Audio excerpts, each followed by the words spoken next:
No había visto a Emiliano en casi 4 meses. No de verdad. No de esa manera en que nos mirábamos a los ojos y no a través del otro. Así que cuando llamó y me pidió que viniera a cenar, solo nosotros dos, sin planes, te lo prometo, me dije que era un paso adelante. Quería que lo fuera. Su casa estaba al final de una calle tranquila en San Miguel de Allende, más nueva que la mía, de diseño abierto, con pisos fríos. Me recibió en la puerta con un abrazo que parecía un poco demasiado calculado, como si hubiera ensayado cuánto tiempo sostenerlo. Se veía bien. Mandíbula más definida, camisa planchada, algo caro en la muñeca que no reconocí. La cena está casi lista, dijo, haciéndose a un lado. El aroma a romero y algo sellado me dio la bienvenida. Pero fue la mesa lo que primero captó mi atención. 2 platos, servilletas de tela, agua y junto a mi plato, un vaso alto de jugo de arándano, perfectamente lleno. El vaso ya estaba servido. Notó que lo miraba. «Todavía te gusta el arándano, ¿verdad?», asentí sin pensar. Antes sí, hace años, pero no había comprado una botella en meses. Ahora me caía mal al estómago, pero no tenía ganas de explicarlo. No esa noche. Pasamos a una charla ligera con la facilidad de quienes saben esquivar minas terrestres. Trabajo, clima, el precio de los huevos. Emiliano mencionó que podría invertir en algo nuevo. Algo relacionado con bienes raíces, dijo. Sonrió al decirlo. Pero había algo resbaladizo bajo su tono. Nos sentamos. Se sirvió una bebida. Agua mineral, no jugo. Mi vaso quedó intacto. «A tu salud», dijo. Levanté mi vaso, pero no bebí. Sentí mi celular vibrar contra mi pierna. Una sola vibración. No era una notificación común. Esas se sienten más ligeras. Esta cayó como ladrillo. Miré hacia abajo y toqué la pantalla. Un mensaje. Sin nombre de contacto. Solo una cadena de números y esto: levántate y vete. Ahora. No le digas nada a tu hijo. Por un momento. El único sonido en la habitación fue el tic-tac del reloj en la pared detrás de mí. Emiliano masticaba lentamente, sin darse cuenta, o fingiendo. No podía distinguir. Leí el mensaje otra vez. Mis manos se enfriaron. «¿Estás bien?», preguntó, levantando la mirada. «Solo necesito ir al baño», dije, empujando mi silla hacia atrás con toda la calma que pude reunir. No esperé su respuesta. Me levanté. Deslicé el celular en mi manga y caminé por el pasillo hacia el baño de visitas, que sabía tenía un cerrojo que funcionaba. Cerré la puerta. Giré el cerrojo y me sentí en el borde de la tina. El mensaje seguía mirándome. Lo leí una vez más y luego hice lo único que tenía sentido. Presioné llamar. El teléfono sonó una vez. Luego silencio. Luego una voz. «¿Todavía estás ahí?». Era una voz femenina, familiar, tensa con urgencia. «¿Quién es?», pregunté. «Soy Paloma». El nombre me golpeó como un plato que se cae. No lo había escuchado en 2 años. Tal vez más. La exnovia de Emiliano. La que desapareció de nuestras vidas casi de la noche a la mañana tras una boda cancelada y excusas murmuradas. «Paloma», dije. «Más para mí que para ella». «Sé que esto es una locura», dijo rápidamente, «pero tienes que escucharme. Solo levántate, sal. No bebas nada. No discutas. Solo vete». Sentí el azulejo del baño a través de mis zapatos. Mis rodillas de repente conscientes de lo cerca que estaban de doblarse. «¿De qué estás hablando?». «Necesita tu huella digital», dijo. «Creo que puso algo en el jugo. No lo has probado, ¿verdad?». No, dije lentamente. «No lo he tocado». Un breve suspiro de alivio llegó por la línea. «Bien. Actúa como si no lo notara. Está ensayado, pero una vez que salgas, cierra todo, cambia todo. No esperes. Paloma». «¿Qué demonios está pasando?». Hubo una pausa en su lado. Una pausa que me dijo que estaba sopesando algo que no quería decir. «Lo hizo conmigo», dijo finalmente. «No con huellas, sino con voz. Autorización de audio en cuentas compartidas. No lo supe hasta meses después». Mi crédito estaba destrozado. Perdí 2 años de ahorros.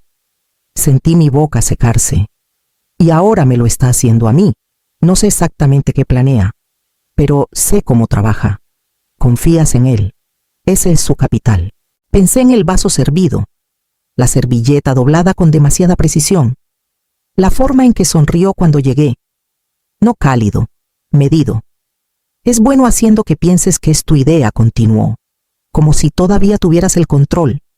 ¿Cómo supiste siquiera que estaría aquí? No lo sabía. Pero cuando su nueva esposa publicó una foto de él poniendo la mesa con «Mamá viene esta noche» en la descripción, algo en mi instinto, tengo un número nuevo. Pero aún sigo algo de lo que hace. Olvida lo público que es Internet. Hubo un momento de silencio entre nosotras.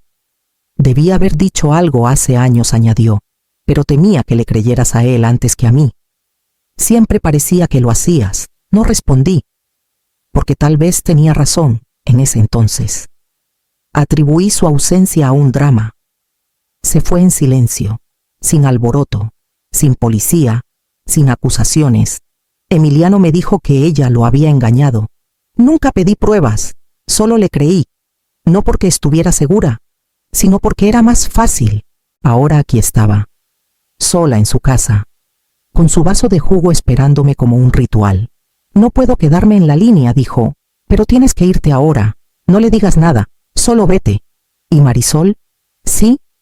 No lo pienses 2 veces, solo tienes una oportunidad. Colgó.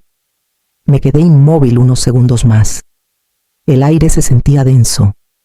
Mi reflejo en el espejo sobre el lavabo se veía pálido. Desconocido.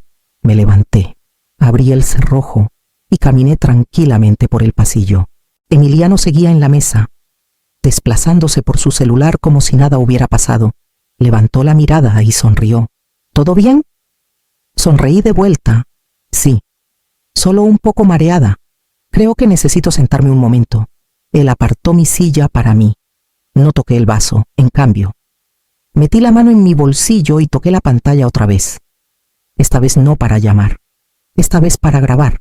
Emiliano siempre fue brillante, incluso de pequeño. Resolvía cosas más rápido que otros niños. Me veía programar el DVR y repetía los pasos solo, sin ayuda, a los 6 años. Ya sabía cómo reiniciar el router cuando se caía el internet. Todos decían que era listo, curioso, talentoso. La primera mentira que recuerdo ni siquiera parecía una mentira en ese momento. Tenía 7 años. Un juguete desapareció. Un pequeño robot que me había suplicado para Navidad. Lo encontré destrozado detrás del sofá, con el compartimento de la batería roto. Cuando le pregunté qué pasó, se encogió de hombros y dijo que lo pisó accidentalmente mientras aspiraba. Tenía 7 años. Nunca había tocado la aspiradora en su vida, pero la respuesta fue tan plana, tan tranquila, que no insistí. Quería creerle. Me dije que no importaba de todos modos.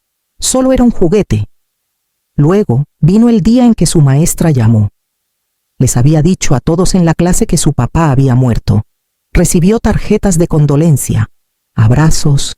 Lo recogí temprano, temblando de confusión. ¿Por qué dirías eso?, pregunté, aferrándome al volante más fuerte de lo necesario. Se encogió de hombros. Solo no quería hablar de él. Era cierto que el papá de Emiliano no estaba presente. Nos separamos cuando él tenía 3 años, y después de unos años de promesas rotas y cumpleaños olvidados, su padre se desvaneció en una sombra, pero no estaba muerto. Aún así, no lo castigué. Me dije que era duelo, no deshonestidad. Me dije que los niños procesan el dolor de formas extrañas. Lo que no me dije fue que tenía miedo. Miedo de confrontar algo que no entendía del todo. No quería creer que mi hijo podría estar creando historias no por confusión, sino por cálculo. En la secundaria, todo escaló.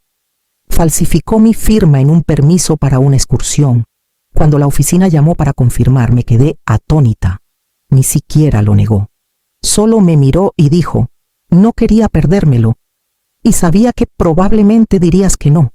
No había disculpa en su voz, solo lógica. En la preparatoria, Era suave, encantador. Los maestros lo adoraban. Los padres de otros chicos lo llamaban educado. Abría puertas, se ofrecía para limpiar, pero había momentos, pequeños y agudos, en los que lo pillaba mintiendo sin inmutarse. Una calificación cambiada aquí, un proyecto grupal que resultó ser el trabajo de alguien más.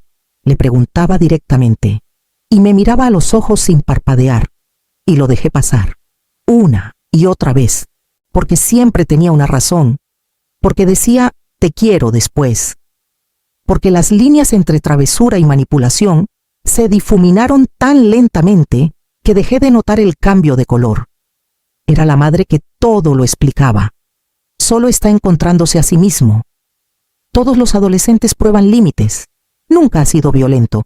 Ese último, me aferré a él. Nunca fue violento. Incluso cuando usó mi tarjeta de crédito sin pedir permiso en la universidad. Incluso cuando me hizo sentir culpable para que firmara como codeudora de su contrato de renta y no pagó durante 3 meses. Me recordaba no era violento, como si eso lo hiciera aceptable, como si el daño tuviera que ser ruidoso para contar. Ahora, frente a mí en la mesa, Emiliano se recostó en su silla y se frotó la mandíbula como si hubiera tenido un día largo. Mi vaso de jugo de arándano intacto captaba la luz. Me sonrió, fácil y confiado, como si ya hubiera ganado. Sonreí de vuelta y alcancé mi tenedor. Si él estaba actuando, yo también. Lo había hecho durante años sin saberlo. Esta vez, conocía el guión. Esta vez, no olvidaría mis líneas. La boda de Emiliano debería haber sido el día más orgulloso de mi vida. Eso decía todo el mundo. Eso me dije también. Mientras veía los números disminuir en mi cuenta, no era que no quisiera dar. Era que no esperaba ser invisible en el proceso. Pagué casi todo. El depósito del lugar, los ajustes del vestido, la comida, incluso la florería cuando se dieron cuenta de que la cotización original no incluía la entrega. Me dije que era amor, que ayudarlo a empezar su vida con alguien era lo último y más maternal que podía hacer. La primera grieta apareció en la cena de ensayo. No me sentaron con los suegros ni con la pareja. Me pusieron en una mesa lateral con primos segundos del lado de la novia. Gente que nunca había conocido, que asumió que era la acompañante de alguien.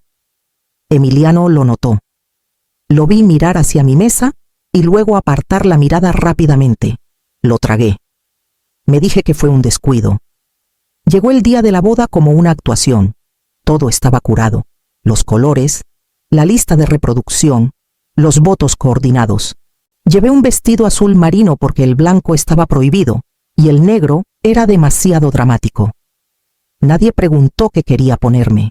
Durante la ceremonia, el oficiante mencionó al padre de Emiliano, cómo su fuerza vive en la resiliencia de Emiliano. Hubo una larga pausa. Ni una mención de mí, ni siquiera de pasada. Me quedé sentada, sonriendo con las manos cruzadas en mi regazo mientras mi garganta ardía. El fotógrafo no pidió una foto solo de mí y Emiliano. Las fotos familiares me omitieron por completo. Finalmente, pregunté si podíamos tomar una foto. Solo nosotros dos, dijo. Estamos un poco atrasados. Mamá. Quizás después. El después nunca llegó. El golpe final no fue una sola cosa. Fue todo. Fueron los discursos de agradecimiento donde no me agradecieron. Fue ver a Emiliano bailar con la madre de su esposa mientras yo estaba junto a la mesa de postres, sosteniendo una taza de café que nadie me sirvió. Fue la sensación silenciosa de que me invitaron, pero no realmente incluida. Recuerdo manejar a casa esa noche con tacones, el vestido arrugado en las rodillas. Seguía escuchando su voz en mi cabeza. Este es tu regalo para nosotros. Asentí cuando lo dijo, porque ¿qué más se suponía que debía hacer? Los regalos no vienen con condiciones. Las madres no llevan la cuenta, pero yo sí llevaba la cuenta. No, tal vez no en una hoja de cálculo o un cuaderno, pero en algún lugar dentro de mí. Había comenzado a escribir un registro silencioso, uno que nunca dije en voz alta, hasta ahora. frente a la mesa. Emiliano dio otro mordisco al pollo y dijo: «Me alegra que vinieras esta noche.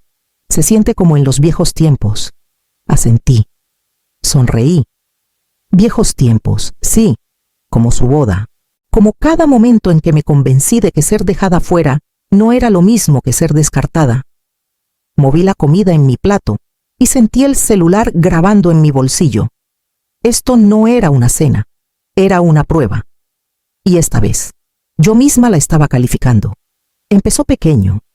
Estaba pagando cuentas una mañana cuando noté que el saldo de mi cuenta corriente estaba más bajo de lo esperado. No drásticamente, solo fuera de lugar. Entré a la cuenta y vi una serie de pequeños retiros, 40 pesos aquí, 25 allá, a veces en el mismo día, siempre etiquetados con nombres de comercios genéricos que no reconocía. Lo atribuí a un olvido.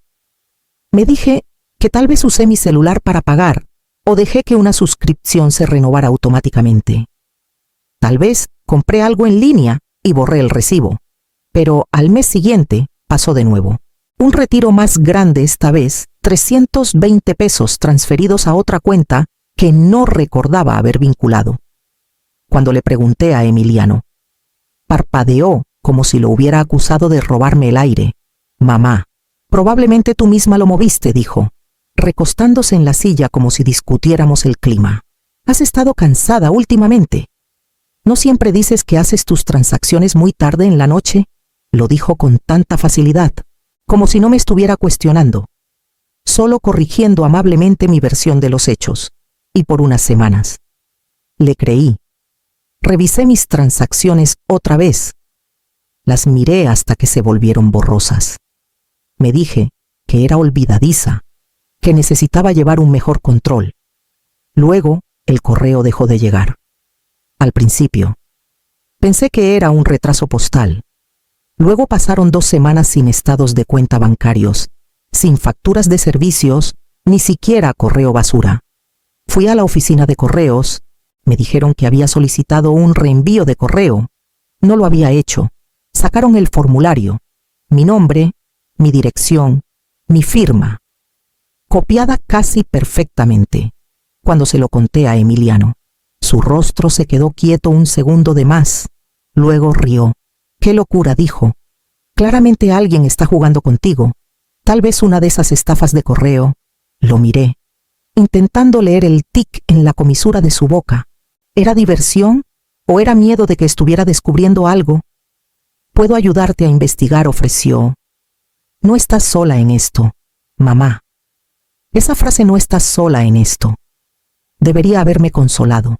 No lo hizo. Se sentía como algo que dice alguien que ya controla el problema que acabas de descubrir, como si me tranquilizara no porque le importara, sino porque necesitaba que dejara de hacer preguntas. Así que seguí el juego. «Gracias», dije. «Probablemente estoy exagerando». Asintió, complacido, y cambió de tema. Pero esa noche, manejé al banco y me quedé en el coche antes de entrar.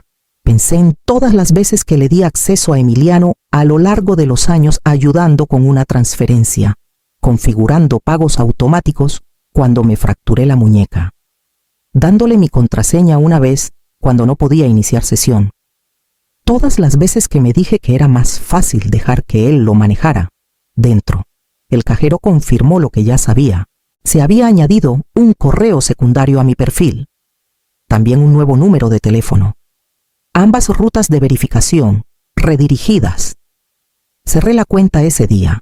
Transferí lo que pude a una nueva. Congelé mi crédito. Pedí estados de cuenta en papel otra vez. Y luego me senté en el coche, con la llave en el encendido. Y me di cuenta de que tenía miedo de llamarlo. Miedo de lo que escucharía en su voz. O peor, de lo que no escucharía. Ahora, en esta mesa, Emiliano levantó su vaso de agua y dijo: «Me alegra que estemos haciendo esto.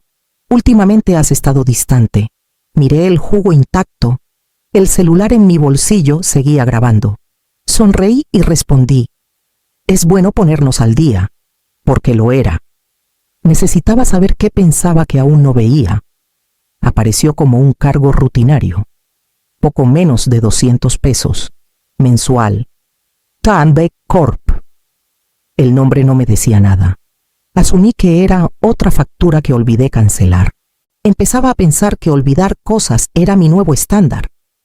Hice clic por curiosidad, esperando una membresía de gimnasio o un plan de seguros que dejé atrás. Pero el recibo llevaba una descripción vaga del servicio Retención de Administración de Negocios. Sin dirección, sin contacto del cliente. Solo un portal que requería credenciales de inicio de sesión que no tenía. Llamé al banco. La mujer en la línea intentó ayudar. Pero su tono cambió mientras más miraba la actividad. Parece que este proveedor fue autorizado por firma electrónica, dijo. Podemos enviar el documento original. El PDF llegó un día después. Lo abrí y miré un contrato que nunca había visto. Supuestamente firmado por mí 2 meses antes. La firma parecía la mía. La fecha estaba retroactiva. El documento autorizaba deducciones automáticas de mi cuenta para apoyar una empresa en Querétaro, listada bajo mi nombre completo como socia silenciosa parcial.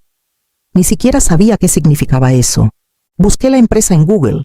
No apareció nada, ni en LinkedIn, ni en Google Maps, ni siquiera en el directorio de negocios del Estado. Hasta que investigué más y encontré un registro de la empresa presentado 6 meses antes. El agente registrado era alguien llamado César Valdés. No conocía el nombre, pero conocía la dirección.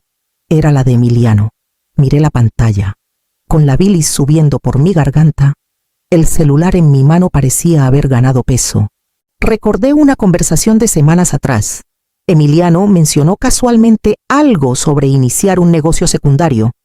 Cosas de consultoría, dijo. Nada grande, solo experimentando. No le di importancia entonces. No pedí detalles.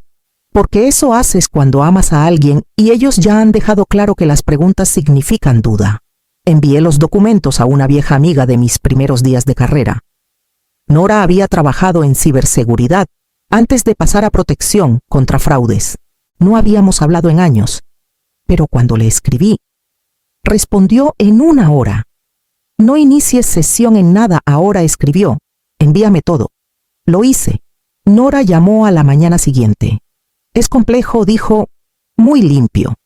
Quien lo armó sabía cómo esconderse detrás de muros de papel. Pero una vez que rastreé los dominios del proveedor, encontré algo. Hizo una pausa. Podía escuchar su ratón haciendo clic de fondo. Hay otras 4 empresas como JW Corp. Nombres diferentes. Misma estructura. Mismo origen de IP. Todas creadas a través del mismo proveedor. Todas vinculadas al mismo procesador de pagos enmascarado. ¿Eso qué significa?, pregunté. Ya sabiendo la respuesta, significa que alguien usó tu identidad para crear múltiples empresas de paso. Probablemente están moviendo fondos a través de ellas, lo suficientemente pequeños para no levantar sospechas. Una de ellas lista una dirección de entrega. La única física que no es un apartado postal. Me dio la dirección, la oficina de Emiliano, la misma a la que se mudó tras su ascenso. Le agradecí y me senté con la laptop en las rodillas, los dedos apretados contra el borde como si fuera un precipicio del que no estaba segura de saltar. Emiliano no solo había pedido dinero prestado, había construido una máquina a mi alrededor, una piel digital, cada paso dado en mi nombre, cada transacción hecha a mis espaldas pero escrita con mi letra, incluso si gritara ahora. ¿Cómo probaría que no era mío? La firma parecía real. Las cuentas de correo se rastreaban a mi dirección. Incluso la ubicación de inicio de sesión era mía. Probablemente usó mis dispositivos, sentado en mi mesa de cocina, en la cena esa noche. Emiliano miró mi celular y dijo, «¿Todavía usas ese viejo? Podría ayudarte a actualizarlo, hacer las cosas más fáciles». Sonreí y dije, «Tal vez pronto». No tenía idea de que ya había comenzado a cerrar las puertas que él creía que aún tenía abiertas. La última vez que supe de Emiliano antes de la invitación a la cena. Fue un meme reenviado. Una foto de un Golden Retriever al volante de un coche con la leyenda «Cuando la vida te lanza las llaves y no estás listo». Sin mensaje, sin un hola, solo una imagen, como una migaja arrojada al silencio entre nosotros. Antes de eso, semanas, sin llamadas en mi cumpleaños, sin mensaje cuando le envié el todo bien de mi examen médico anual por costumbre. Sin respuesta, solo un vacío que latía más fuerte que cualquier discusión. Y luego deberíamos cenar. Mamá, solo nosotros. Yo cocino. No vino con disculpas ni contexto, solo una frase. Como si nada hubiera estado flotando en el aire entre nosotros durante meses, sin reconocimiento de la última vez que hablamos. Cuando lo confronté por el retiro inexplicable y su tono se cerró como una puerta en mi cara, aún así, dije que sí, no porque le creyera, no porque quisiera reconciliarme, sino porque la culpa es un músculo que las madres construimos temprano. Se flexiona antes de que tengamos tiempo de pensar. Nos impulsa hacia adelante incluso cuando nuestros instintos gritan que corramos. Pensé que tal vez quería decirme la verdad. Tal vez finalmente confesaría sobre el dinero, o las cuentas, o la distancia. Todavía había una pequeña esperanza parpadeante en mí de que recordara quién solía ser para él, antes de la ventaja, antes de las contraseñas, antes de la actuación. Pasé la mañana de la cena reorganizando los cajones de mi cocina. Es algo que hago cuando evito sentimientos. Ordenar cosas que puedo controlar. Etiquetas hacia afuera. Fechas de caducidad revisadas. Me tomé demasiado tiempo decidiendo una bufanda. Dejé los aretes fuera en el último minuto. No dijo nada cuando llegué, ni sobre cómo me veía, ni sobre cuánto tiempo había pasado. Solo la cena está casi lista y una palmada en la espalda como a una colega en una fiesta de oficina. El silencio entre nosotros era casi impresionante, cómodo, si lo permitía, como una manta vieja que había superado pero me negaba a tirar. Pero bajo eso, todo estaba mal. La servilleta doblada, el vaso intacto, la calma que parecía ensayada. Actuaba como si me estuviera haciendo un favor al tenerme allí, como si yo hubiera sido la que se fue y yo había jugado mi papel. Me senté en la silla, asentí en los lugares correctos, reí cuando hizo un chiste sobre el nuevo guardia de seguridad de su edificio siendo un poco demasiado bueno en su trabajo. El silencio no era un accidente, era una herramienta, un vacío que él controlaba, porque el silencio hacía que todo pareciera estable, cortés, normal. Y las madres, especialmente las madres como yo, están entrenadas para interpretar el silencio como paz. Incluso ahora, mientras volvía a llenar mi vaso de agua y preguntaba si quería más papas, asentí y le agradecí como si me hubiera dado algo valioso. No se había disculpado. No había explicado nada, pero yo seguía allí, comiendo pollo que no quería, en una casa que una vez ayudé a comprar. Y él pensaba que eso significaba que lo había perdonado. Pensaba que eso significaba que no sabía. La voz de Paloma se quedó conmigo mucho después de que terminó la llamada. Incluso mientras estaba frente a Emiliano, asintiendo y masticando y fingiendo disfrutar de los mismos ejotes que solía cocinarle de niño. Sus palabras resonaban bajo todo. Necesita tu huella digital. No sonaba enojada, solo decidida, como alguien que ya había pasado por el fuego y regresado con quemaduras que nadie más podía ver. Fue después de la cena, cuando finalmente escapé a mi coche y cerré las puertas, que escuché el resto del buzón de voz que dejó. No me había dado cuenta de que había dejado uno hasta el camino a casa, y me detuve en el estacionamiento de una gasolinera para escucharlo. No me fui porque no lo amara, dijo. Me fui porque empezó a hacerme sentir que no existía a menos que fuera útil. Sabía actuar, flores, disculpas, culpa disfrazada de cuidado, pero siempre se trataba de acceso, siempre. Miré por el parabrisas las luces parpadeantes de las bombas. No supe cuán grave era hasta que intenté irme. Ahí empezaron los sobregiros, los retiros extraños, la tarjeta que nunca solicité pero tenía mi nombre. Ahí descubrí que había usado mi número de seguro social para solicitar crédito comercial. Dijo que era solo para mejorar el perfil.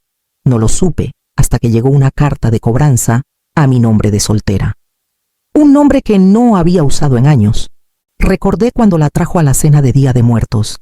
Silenciosa, educada, servicial. Lavó los platos sin que se lo pidieran. Él la miraba como si fuera un trofeo, no una persona. En ese entonces, pensé que era amor. La intensidad siempre parece pasión desde lejos. Intenté advertirte, una vez continuó su voz. Después de que me fui, te envié un correo, ¿recuerdas? Solo dije, ten cuidado. Nunca respondiste. Lo recordé, vagamente. Un correo extraño de una dirección que no reconocí. Lo borré. Emiliano me dijo que era inestable, dramática, intentando armar una escena después de que él terminó con ella. Le creí, no porque tuviera pruebas, sino porque era mi hijo. Ahora me preguntaba si ella sabía que no le creería entonces, si por eso no lo intentó de nuevo. Hasta esa noche, su voz bajó. No estoy tratando de empezar algo. Solo sé lo que se siente descubrirlo demasiado tarde. Pensé que tal vez merecías una ventaja. El mensaje terminó ahí, sin despedida, sin pedir agradecimientos. Solo la verdad, dejada como una llave bajo el tapete. Por si finalmente estaba lista para volver a mí misma, me quedé en el coche mucho tiempo, lo suficiente para que el parabrisas se empañara en los bordes. Vi a la gente entrar y salir de la gasolinera, riendo, revisando recibos, comprando bocadillos de medianoche. Vidas de las que no formaba parte. Vidas que no acababan de tragar una verdad tan pesada que hacía doler el pecho. Emiliano no había cambiado. Solo se había vuelto mejor escondiéndolo. Y Paloma. Ella no era la advertencia. Era la evidencia. Ella había salido arañando. Y ahora, por primera vez, estaba extendiendo la mano hacia atrás. No para arrastrarme, sino para iluminar un camino que podía elegir seguir. Arranqué el coche y manejé a casa, aún grabando, aún sonriendo en cada semáforo en rojo como si nada estuviera mal. Porque sabía que Emiliano lo revisaría. Porque ahora sabía exactamente con quién estaba lidiando. Y él aún pensaba que jugaba solo. A la mañana siguiente, antes de siquiera hacer café, llamé a Nora. No habíamos hablado en casi 4 años, pero contestó al segundo timbre como si hubiéramos almorzado ayer. Tal vez escuchó algo en mi silencio. O tal vez ese tipo de silencio no necesita traducción entre mujeres que han trabajado en sistemas y han visto lo fácil que es explotarlos. Suenas como alguien que ya sabe la respuesta, dijo después de que le conté toda la advertencia de Paloma. La huella digital, las transacciones, las empresas falsas. Necesito asegurarme de que no estoy loca, dije. No lo estás, y no estás sola, pero tienes que moverte con cuidado. Pasamos la siguiente hora revisando capas de seguridad como solíamos analizar código en nuestros 20 autenticación de 2 factores. Autorizaciones de dispositivos. Grabación de audio segura. Me recordó cómo ejecutar una grabadora en segundo plano en mi celular. Una que no apareciera en las aplicaciones recientes. Había olvidado cuántas herramientas aún tenía a mi disposición. Había olvidado que solía construir sistemas diseñados para evitar precisamente esto mientras hablábamos. Cambié mis credenciales bancarias, rebosé permisos de dispositivos y moví el resto de mis fondos a una cuenta fría que Emiliano nunca había tocado. Agregué una identificación de voz a mis cuentas de seguros. Cancelé una tarjeta que no había usado en 6 meses y marqué mi número de seguro social con las 3 agencias. Y luego hice una pausa, porque aún estaba la cena. Era solo un día después. La continuación de la trampa que había esquivado. Él había enviado otro mensaje. Pensé que podríamos terminar las obras. Hice de más. No había respondido, pero iba a ir. Paloma llamó esa noche. ¿Estás segura de esto? Tiene que pensar que sigo dormida, dije. Si sabe que estoy despierta, cambia el juego. Estuvo callada un momento, luego dijo, entonces déjame quedarme en la línea. por si acaso, y así lo hice. Entré a su casa con mi celular en modo de batería baja para evitar sospechas. Pero en realidad, todo estaba funcionando. Audio, sincronización en segundo plano, subida a la nube. Él estaba alegre, demasiado alegre. Esa ligereza que flota sobre una mentira. Qué bueno que regresaste, dijo. Poniendo un plato de pollo recalentado y ejotes, asentí. Tomé mi asiento, el mismo asiento que la última vez, el mismo vaso de jugo ya esperando, todavía de arándano, todavía intacto. Mi celular seguía escondido bajo la servilleta doblada en mi regazo, la pantalla atenuada, el micrófono encendido.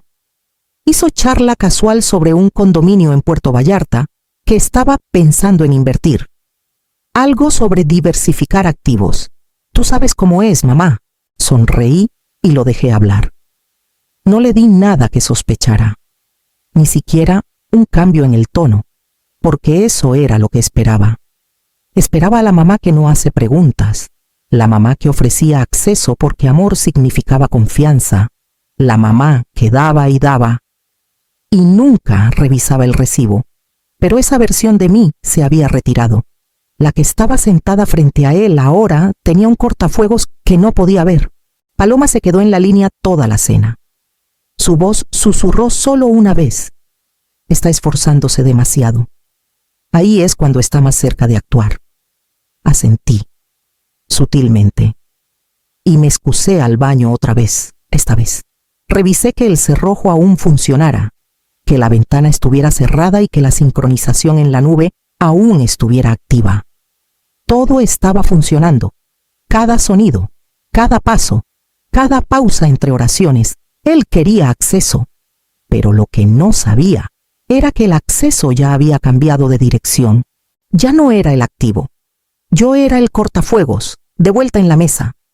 Envolví ambas manos alrededor del vaso, dejando que la condensación empapara mis palmas. Todavía estaba tibio, no recién servido, colocado antes, dejado reposar. Ese detalle se quedó conmigo. Sabía que venía. Había estado preparándose. Emiliano hablaba de Puerto Vallarta otra vez. Algo sobre rentas a corto plazo, retornos de Airbnb, regulaciones a su favor. Asentí. Dije, en los lugares correctos. No hice preguntas. El truco era mantenerme lo suficientemente interesada para que siguiera actuando. Acerqué el vaso a mis labios, pero no bebí. Solo lo incliné lo suficiente para mojar el borde y dejar que tocara mi boca. Él miró. Lo vi. Fue breve. Solo un destello de sus ojos, como un reflejo que no podía controlar. Apartó la mirada casi de inmediato. De vuelta a su plato. Ahora demasiado casual. Dejé el vaso. ¿Sabe cómo lo recordaba?, dije. Hace tiempo que no lo probaba. Sonrió, aliviado. Terminamos la comida en silencio. Cuando empujé mi silla hacia atrás y toqué mi frente, levantó la mirada con una mezcla de expectativa y preocupación. ¿Estás bien? Solo un poco mareada, dije suavemente. Creo que necesito acostarme un momento. Se movió rápido, ayudándome a ponerme de pie. Sus manos eran gentiles, casi demasiado cuidadosas, como si no quisiera perturbar algo frágil. Tengo el sofá preparado, dijo. Descansa un poco. Dejé que me guiara a la sala. La manta estaba ya colocada sobre el respaldo del sofá. Una pequeña almohada en un extremo. Todo preparado. Me acosté lentamente, con los ojos parpadeando. Mi celular estaba metido en la cintura de mis pantalones. El micrófono aún funcionando. No lo revisó. Asumió que no tenía nada que valiera la pena esconder. Me cubrió con la manta, como solía hacer cuando era niño fingiendo ser grande. Esa fue la parte más cruel de todo. Lo fácil que hubiera sido creer que aún le importaba. Cerré los ojos, respirando superficial, constante. Mi pulso latía contra mis costillas. Entonces lo escuché. ¿Está dormida?, susurró. Sí, respondió otra voz. Su esposa, Camila, está fuera, confirmó Emiliano. Silencio. Luego el suave crujido del cuero mientras se sentaban. Bien, dijo él. Hagamos esto rápido.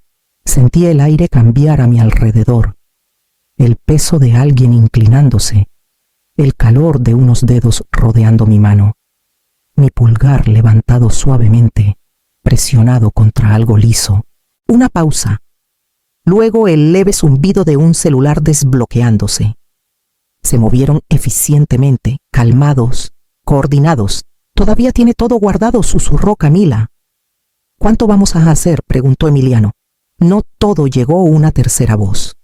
Su suegro, Gerardo. Ni siquiera me había dado cuenta de que estaba allí. Solo lo suficiente para saldar, dijo Gerardo. ¿Saldar qué? Mi respiración siguió uniforme. Imaginé mi rostro relajado, un brazo sobre mi estómago, una madre en reposo. Si sale limpio, dijo Camila, pensará que lo hizo ella misma. Dijiste que se desmaya después de una bebida. Siempre lo hace, murmuró Emiliano. Solo necesitábamos que durmiera durante esto. Teclearon y susurraron.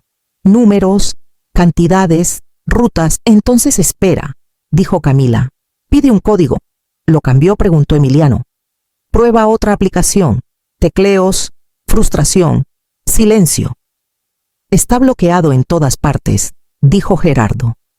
Se quedaron quietos un momento. Podía escuchar el peso de la realización hundiéndose. Solo vuelve a poner el celular, dijo Emiliano finalmente. No digas nada, no recordará. Me quedé quieta. Conté 15 segundos, luego 20, luego, lentamente.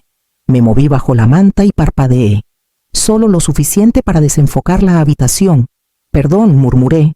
No sé qué fue eso. Emiliano se puso de pie rápido, demasiado rápido.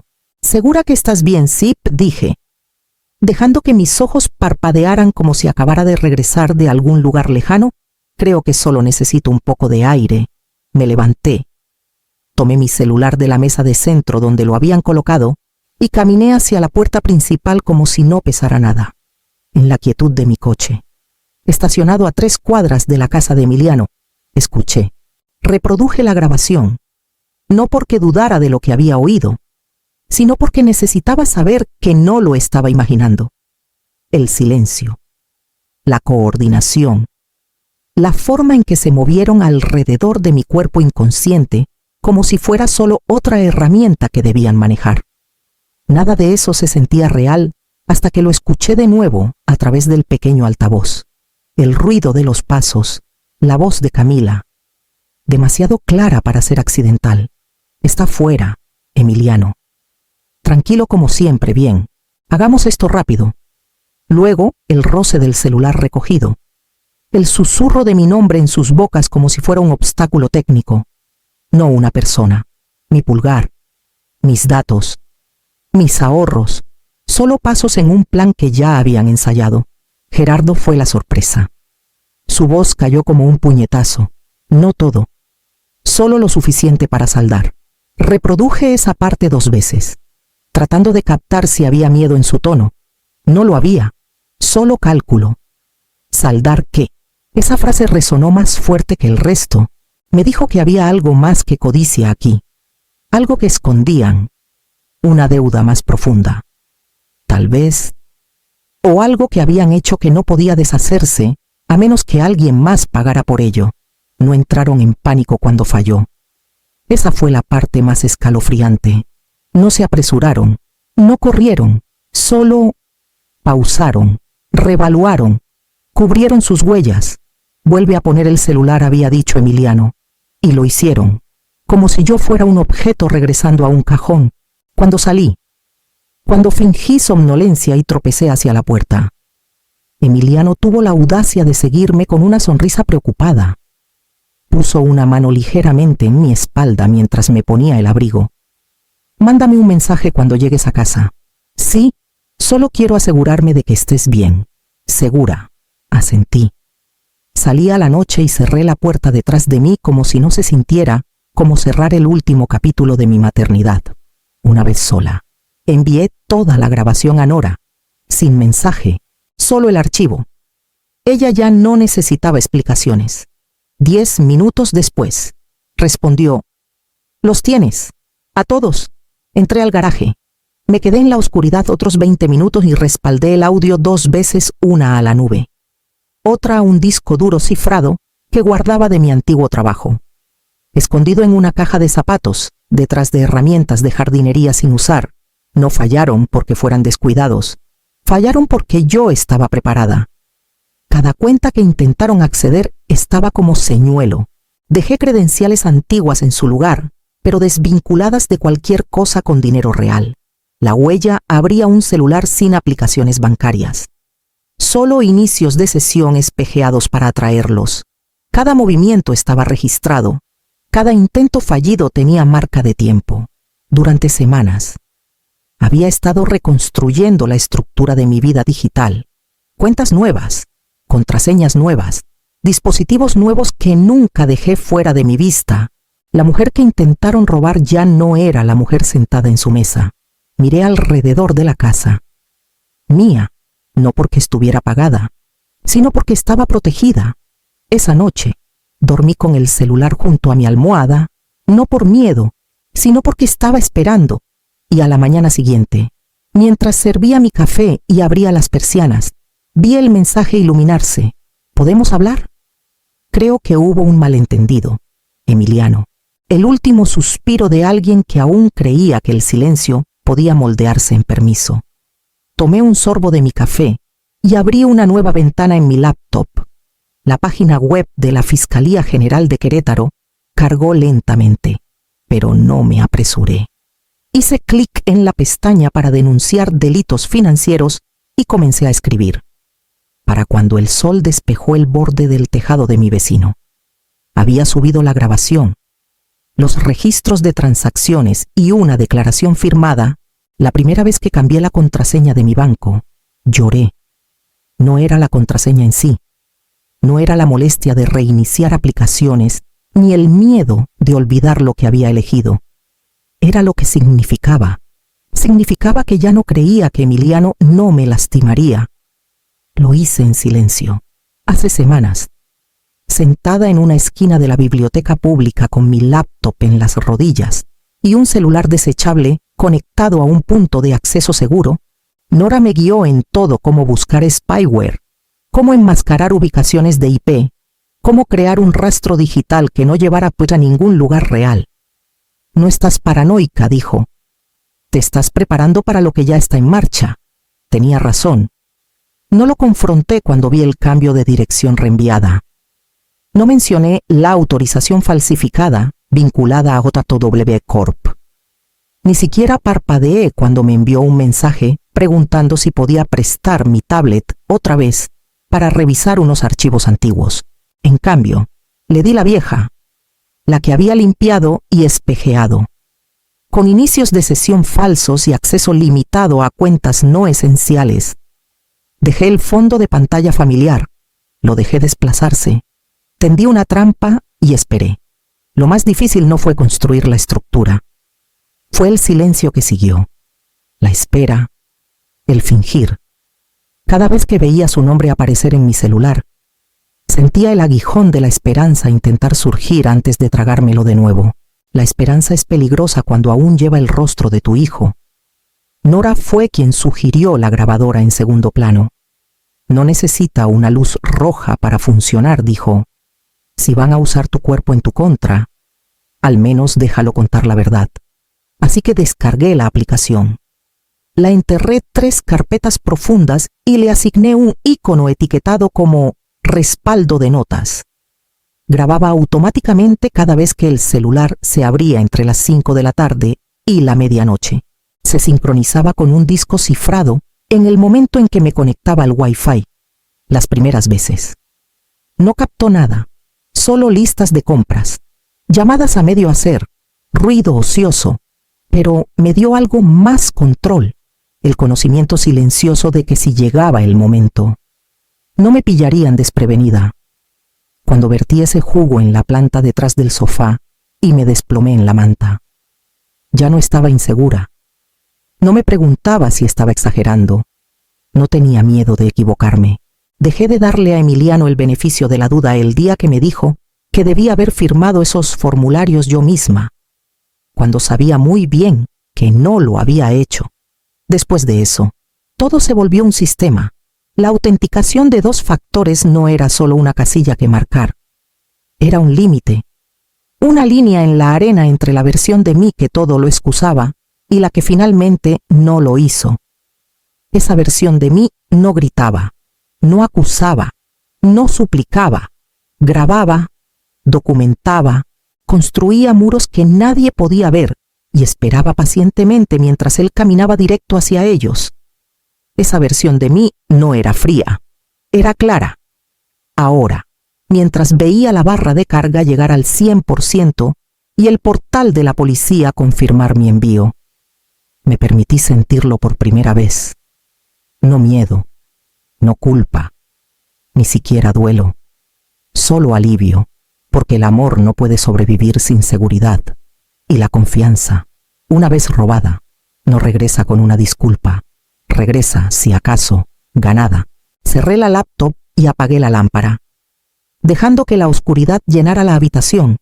No dormí esa noche, pero tampoco paseé, solo esperé, silenciosa, lista, porque sabía lo que venía después.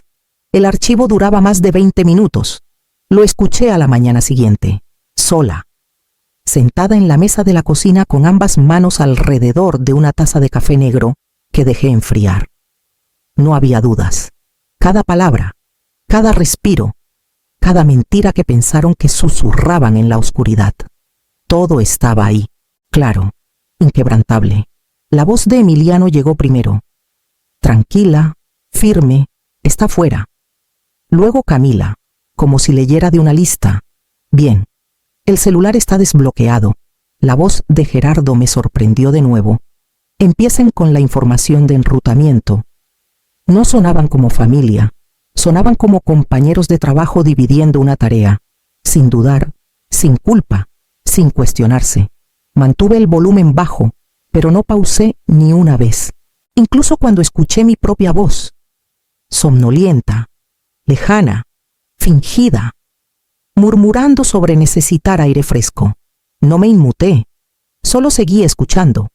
No era solo el robo, era la coreografía, la forma en que lo habían hecho juntos antes, la facilidad con la que se movían por mi vida como si les perteneciera. Siempre se desmaya después de una bebida, había dicho Emiliano. Esa parte me atrapó, no por lo que dijo, sino por lo seguro que sonaba, como si mi vulnerabilidad se hubiera convertido en una herramienta en su bolsillo, como si mi cuerpo fuera solo otro dispositivo para desbloquear. Envié el archivo primero a Nora. Respondió en 5 minutos. Esto es oro. No edites ni un segundo. Envíalo tal cual. Luego, lo envié a mi abogada, Alejandra Vargas, la misma mujer que me ayudó a redactar mi primer testamento cuando nació Emiliano. No había hablado con ella en años. Su asistente respondió en 1 hora. La licenciada Vargas dice que vengas mañana. Trae todo. Ya escuchó. Luego, adjunté el archivo al contacto del detective que guardé del portal de la policía. El detective Salazar. Agregué una nota breve. Este es el audio de la fecha en cuestión. Tengo marcas de tiempo verificadas y puedo proporcionar registros de acceso a cuentas. Avíseme qué más necesita. Presioné enviar y luego esperé. Tomó menos de un día. El detective Salazar llamó justo después del mediodía. Su tono era diferente ahora.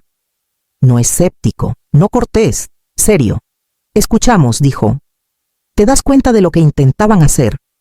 Sí, dije. Iban por mi dinero. Y por tu identidad, agregó. Usaron datos biométricos para desbloquear tu celular. Lo coordinaron. Eso es acceso premeditado e intento de fraude financiero.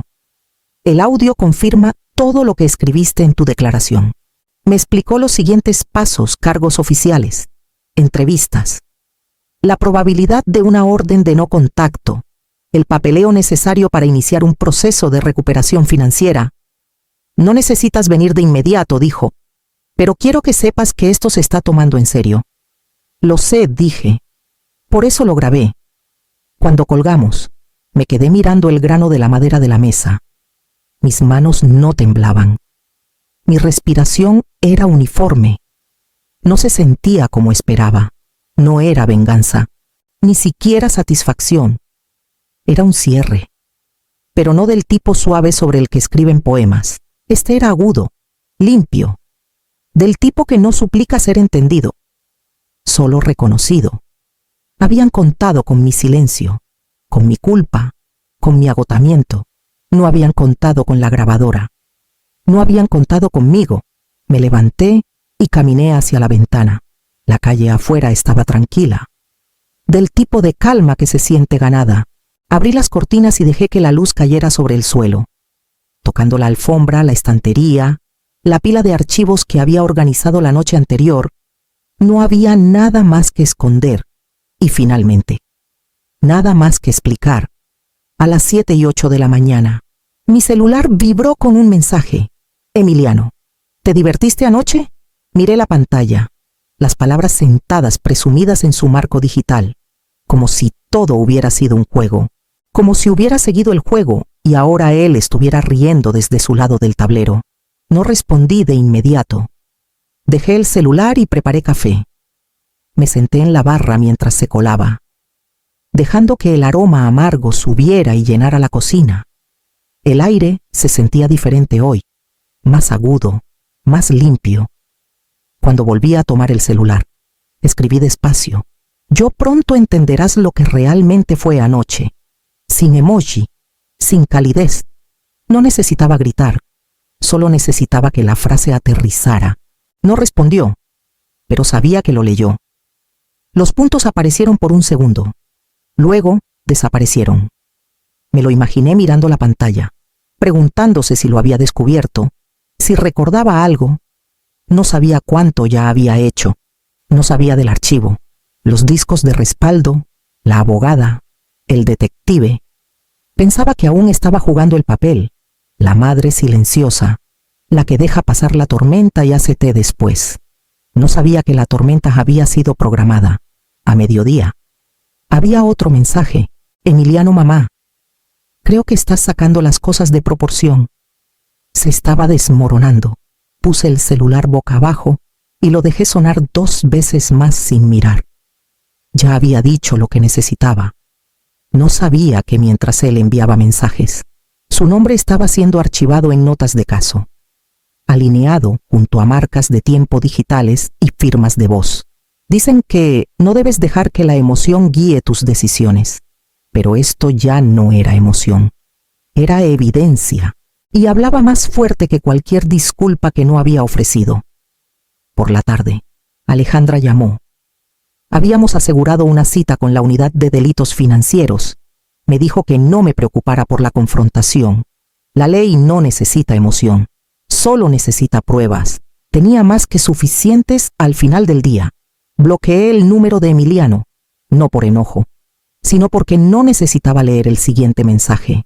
Ya sabía lo que intentaría decir, y por primera vez, no necesitaba responder. Llegaron un miércoles, a media mañana, no muy temprano, no dramático, justo a tiempo para que los vecinos estuvieran fuera paseando a sus perros, podando arbustos, fingiendo no notar los 2 vehículos sin marcar que se detuvieron en el callejón sin salida. El detective Salazar me llamó esa mañana. Ejecutamos la orden hoy, dijo. Solo para que lo sepas, no necesitas estar cerca. Dije gracias, pero no prometí quedarme lejos. No estaba ahí para interferir. Solo quería ver el momento en que dejara de fingir. Estacioné a 2 cuadras y caminé hasta el final de la calle. No lo suficientemente cerca para ser vista, pero sí para observar. Paloma ya estaba allí, apoyada contra la puerta del pasajero de su coche. Con la capucha puesta, no hablamos. Me ofreció un asentimiento y se lo devolví. A las 11:12 de la mañana exactamente. La puerta de la casa de Emiliano se abrió, salió, taza de café en mano, descalzo, relajado. Era la misma postura que había tenido toda su vida cuando creía que estaba por encima de todos. La misma media sonrisa que vi en su concurso de ortografía, su graduación, su recepción de boda. Como si el mundo siempre llegara a él eventualmente, los oficiales se acercaron con calma. Le pidieron que confirmara su nombre. Lo hizo, aún sonriendo. Luego leyeron los cargos. La sonrisa no se desvaneció de inmediato, pero vi algo cambiar en sus ojos. No pánico, todavía no, solo confusión, como si alguien hubiera cambiado las reglas sin decírselo. En serio lo vi decir. Aunque no podía escuchar su voz desde donde estaba, asintieron. Mostraron los documentos. Un oficial sacó un pequeño dispositivo negro y leyó el número de caso. Me imaginé que escuchaba las palabras intento de fraude financiero, uso indebido de datos biométricos, conspiración para cometer robo de identidad. Aún así, intentó encantarlos. Hizo un gesto hacia la casa, tal vez sugiriendo que entraran, tal vez ofreciendo explicar. Alcanzó su celular y le dijeron que no. Y ese fue el momento, ese único segundo en que Emiliano se dio cuenta de que el encanto no funcionaría esta vez, que la sonrisa, la calma ensayada, la voz de yerno, nada de eso doblaría lo que venía. Lo esposaron frente a su propia puerta. Camila no estaba afuera. Me pregunté si estaba mirando desde una ventana, o si aún dormía, o si ya lo sabía e intentaba calcular cuánto podía negar. No sentí triunfo. Eso me sorprendió. Pensé que querría este momento, una especie de justicia que surgiera en mi pecho y reemplazara todo lo que él tomó. Pero en cambio, lo que sentí fue algo más frío, más pesado, final. Sentí el fin de algo que no quería admitir que ya estaba muerto. Emiliano no miró hacia mí. No escaneó la calle. No sospechó que dos mujeres que había descartado, una madre, una ex, estaban no muy lejos y lo veían perder el control. Cuando se lo llevaron, Paloma soltó un suspiro lento. Tomó más tiempo del que pensé, murmuró. Asentí, pero pasó. Nos quedamos allí unos momentos más. Sentí la brisa cambiar. Solo lo suficiente para darme cuenta de lo tensos que habían estado mis hombros, cuando finalmente se giró para irse. Hizo una pausa. Lamento que terminara así para ti, dijo. No terminó hoy, respondí. Terminó cuando lo dejé seguir. No discutió. Solo subió a su coche y se fue sin mirar atrás. Caminé de regreso al mío, manos firmes, corazón sin acelerarse. Todo en mí se sentía despejado, no hueco, no roto, solo limpio. Como si hubiera hecho espacio para algo más, en casa. Dejé que la puerta se cerrara detrás de mí y me quedé en el silencio, sin llamadas, sin mensajes, sin preguntas, por primera vez en meses. No revisé mi cuenta bancaria, no revisé mis mensajes, solo exhalé y supe exactamente qué hacer después, para cuando Emiliano salió bajo fianza. El papeleo ya estaba hecho. Había pasado semanas sentando las bases en silencio. El fideicomiso estaba cerrado, la cuenta conjunta disuelta, el poder notarial que alguna vez tuvo, anulado. Alejandra y yo nos sentamos juntas en su oficina el día después de su arresto. Me guió a través de las firmas finales con la paciencia de alguien que había visto a demasiadas mujeres esperar demasiado para protegerse. Reescribimos el testamento, no por despecho, sino por precisión, sin lenguaje vago, sin espacios suaves para reinterpretaciones. Mi patrimonio, modesto como era, iría donde yo quisiera, si es que iba a alguna parte. Cuando terminamos, dobló los documentos en un archivo y me los entregó como si pasara una armadura. «Ya terminaste de ser accesible», dijo. Lo estaba. La casa que Emiliano una vez dijo que se beneficiaría de una copropiedad ya no era mía. Ese título se había cortado silenciosamente hace meses. Lo dejé tomarla. Pero no como él pensaba. No peleé. No exigí que mi nombre regresara. Me alejé. Compré una pequeña cabaña a 15 minutos de San Miguel de Allende. 2 recámaras, un baño, sin cuotas de mantenimiento, una banqueta agrietada, un comedero para colibríes y un porche delantero con espacio suficiente para una silla y una taza. La inspección fue limpia. La venta rápida, en efectivo, sin codeudor, sin huellas más que las mías. La primera noche allí, dormí con la ventana entreabierta y la puerta cerrada desde adentro. No porque pensara que alguien vendría, sino porque podía elegir qué dejaba abierto. Planté romero bajo la ventana de la cocina y llené los cajones con mis propias cucharas otra vez. Colgué campanitas de viento, no porque las necesitara, sino porque me gustaba el sonido de algo que se anunciaba suavemente. No había copias de la llave flotando en la guantera de Emiliano. No había códigos de acceso guardados en sus aplicaciones. No había contactos de emergencia con su nombre bajo el mío. Este hogar era silencioso de una manera que no había experimentado en años. No solo la ausencia de ruido, sino la ausencia de actuación. Nadie esperando que diera. Nadie observando para ver si me estremecería. Me despertaba temprano cada mañana y caminaba descalza por el azulejo de la cocina, sintiendo la frescura bajo mis pies como prueba de dónde estaba. Hervía agua para té y leía libros que había comprado y nunca abierto. Los abrí, y cuando recibí una carta, correctamente dirigida, entregada a tiempo, no reenviada desde algún esquema, supe que había llegado a un lugar que solo me pertenecía. No era grande, no era impresionante, no tenía valor acumulado por culpa ni muebles elegidos para presumir. Tenía aire, tenía luz, y tenía una puerta principal que nadie tenía derecho a cruzar a menos que yo lo invitara. Esta casa no era venganza, no era justicia, era mía. Y eso finalmente fue suficiente. Tomó más tiempo del que pensé. No porque el proceso fuera complicado, aunque lo era, sino porque cada formulario que llenaba me obligaba a revivir la mentira. Cada página me pedía confirmar algo que no hice, una firma que no firmé, una cuenta que nunca abrí, una huella digital dejada por alguien que conocía el patrón de mis pasos. El departamento de fraudes de mi cooperativa de crédito había visto cosas peores.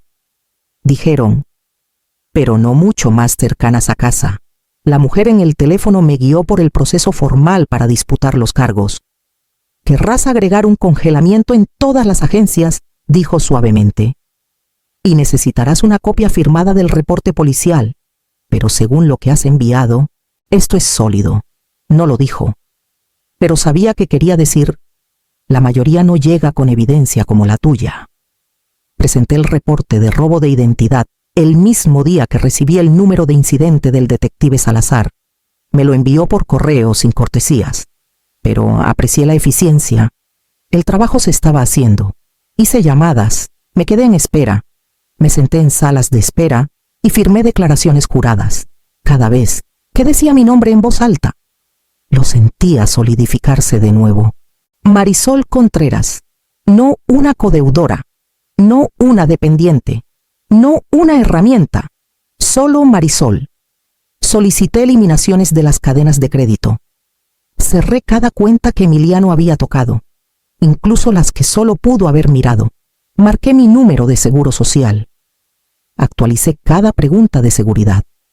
Algunos días parecía exagerado, otros no parecía suficiente. Presenté una corrección de nombre en una factura digital vinculada a Yote W. Corp. Me habían listado como Margarita, un nombre que Emiliano sabía que odiaba. Ese detalle casi me rompió. No el robo, no el engaño. Ese acto singular de crueldad. Podría haberlo ocultado mejor, pero en cambio, dejó que el desprecio se viera. Dejó un rastro como si quisiera que lo viera. Quería que supiera lo que realmente pensaba bajo las sonrisas y las flores del Día de la Madre. Cuando llegó la confirmación de que la reclamación fue aceptada y los registros fraudulentos eliminados, me senté en el estacionamiento de la oficina del registro público y lloré. No fuerte, no mucho, solo lo suficiente. No era duelo, ya ni siquiera era enojo. Era algo más privado, más final. Pensé en todas las cosas que le había dado a lo largo de los años: dinero, perdón, silencio. Había creído que era amor, pero ahora podía verlo más claramente. No era amor si requería que desapareciera para que prosperara. No era confianza si la usaba como atajo. No le debía nada, ni siquiera comprensión. El sol ya había comenzado su lento descenso cuando regresé a mi entrada.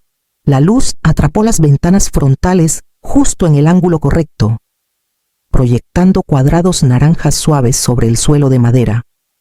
Entré y cerré la puerta detrás de mí. Luego abrí mi laptop.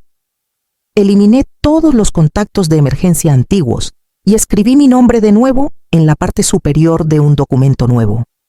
No era para el banco, no era para los tribunales, era para mí. Era la prueba de que aún existía y aún poseía la historia. Ahora ceno sola. A veces es sopa y pan tostado. Otras noches, pasta con las verduras que me queden en el refrigerador. Enciendo una vela en la mesa, no por ambiente, sino porque puedo, porque la llama es constante. Y el silencio no me acusa de nada. No hay una voz preguntando si ayudaré con la renta. No hay una llamada repentina diciendo que un pago rebotó y realmente ayudaría si nadie observa cuánto pongo en mi plato. Calculando cuánto más pueden tomar, solo yo. Las primeras comidas se sintieron extrañas. Seguía buscando el tenedor extra, poniendo una segunda servilleta por costumbre. Miraba la silla vacía frente a mí y casi esperaba que se llenara. Pero la espera pasó. Lo que llegó en su lugar fue algo más suave. Un silencio que no se sentía como soledad, sino como alivio. Mastico despacio. Saboreo todo. No hay presión para actuar, ni guión que seguir. No soy la madre, ni el plan de respaldo, ni la red de seguridad con pulso. Solo soy una mujer comiendo en su propio hogar. Y es suficiente. La mesa de comedor que traje de la casa vieja alguna vez estuvo manchada con años de resentimiento. Cenas donde me mordí la lengua mientras Emiliano hablaba por encima de mí. Días festivos donde pagué por todo y no me agradecieron por nada. La lijé. La renové yo misma. La nueva superficie es lisa, de color claro, limpia. Cuando me siento en ella ahora, no pienso en quién falta. Pienso en cuánto tiempo me tomó darme cuenta de que no necesitaba su presencia para justificar la mía. Después de lavar los platos, doy un paseo por el vecindario. El aire huele a tierra y agujas de pino. De vez en cuando saludo a un vecino, pero mayormente me mantengo en lo mío. Cuando regreso, la casa está en calma. No hay alertas de mensajes. No hay buzones de voz sin leer. No hay súplicas veladas disfrazadas de actualizaciones. El silencio ya no es pesado. Es amplio. Es abierto. Es mío. La secretaria del juzgado llamó primero. Amable, eficiente. Confirmó lo que ya sospechaba, pero no me atrevía a asumir. Emiliano había aceptado el trato. Sin juicio. Sin prensa. Sin declaración. Solo firmas. Condiciones y silencio. Libertad condicional. Multas, restitución por una cantidad que apenas rozaba la superficie de lo que intentó robar. Servicio comunitario. Un curso obligatorio sobre ética financiera que dudaba que tomaría en serio, sin tiempo en prisión, pero un registro que lo seguiría, finalmente. Algo que lo hacía. No envió mensajes, no llamó, ni una sola palabra. Pensé que podría sentir algo por eso. Dolor. Tal vez alivio, pero en cambio, solo noté el espacio donde el mensaje no llegó, sin excusas, sin explicaciones, ni siquiera el tipo de disculpa cargada de culpa destinada más a limpiar su conciencia que a reconocer el daño. Solo nada. Y tal vez eso era su propio tipo de cierre. El buzón también se mantuvo en silencio, sin cartas garabateadas, sin intentos torpes de hacerme sentir lástima por cuánto había caído. Lo único que llegó fue un mensaje corto de Paloma, sin puntuación, sin adornos. «Te salvaste, eso cuenta». Lo miré un rato antes de responder. Casi no lo hago. Ella respondió. «Pero lo hiciste. Y ahora eres libre». Libre. No se sentía como una victoria, pero se sentía como respirar. Y no me había dado cuenta de cuánto tiempo había estado conteniendo el aliento. Eliminé el contacto de Emiliano de mi celular esa noche. No bloqueado, no etiquetado, solo borrado. Eliminado como cualquier otro número que ya no servía para nada. Abrí el último buzón de voz que dejó antes de que todo comenzara. Lo escuché una vez más. Era una actualización divagante sobre alguna promoción, llena de medias verdades y victorias infladas. Terminó con te quiero, mamá. También lo borré, porque lo que sea que esa palabra significara para él, no significaba lo que significaba para mí, y no iba a dejar que alguien siguiera usándola para forzar la cerradura. El sendero del lago cerca de mi casa está tranquilo en esta época del año. Las hojas han comenzado a secarse en los bordes, encogiéndose como si estuvieran cansadas de fingir que aún es verano. Lo camino de todos modos, despacio, sin un destino particular en mente. El aire huele a cedro y algo vagamente metálico. Es pacífico, no de la manera en que la gente romantiza la paz, sino en la forma en que el silencio se convierte en un espejo. Cada paso se siente firme ahora, sin temblores, sin mirar por encima del hombro, sin un peso arrastrándose detrás de mí, pidiendo ser cargado una milla más. El agua se mueve suavemente, captando la luz tardía. Me detengo cerca del banco que da al recodo de la orilla. Solía venir aquí y pensar en él, preguntarme qué diría si alguna vez me encontrara a medio camino, preguntarme si cambiaría. Hoy no me lo pregunto. Susurro para mí, no por drama, no por consuelo, solo por verdad. Era mi hijo, pero sigo siendo yo misma. No queda duelo para negociar. Lo que murió no fue mi maternidad, sino la ilusión de que podía arreglar lo que él eligió ser. Lo amé con todo lo que tenía, y él gastó ese amor como si fuera un recurso que le debía, como si fuera su derecho de nacimiento, y mi agotamiento solo un impuesto. Pero el amor no debería borrarte, y la supervivencia no es traición. Me siento un momento más, dejando que la brisa roce mis manos. Luego me levanto, sin prisa, sin romperme, y sigo el camino de regreso por donde vine. Paso por flores silvestres que no noté al llegar. Un letrero de madera desvaído, pintado a mano, dice: «Bienvenida a ti misma». Hago una pausa, sonrío, apenas, porque por primera vez en años, la historia que estoy viviendo es mía.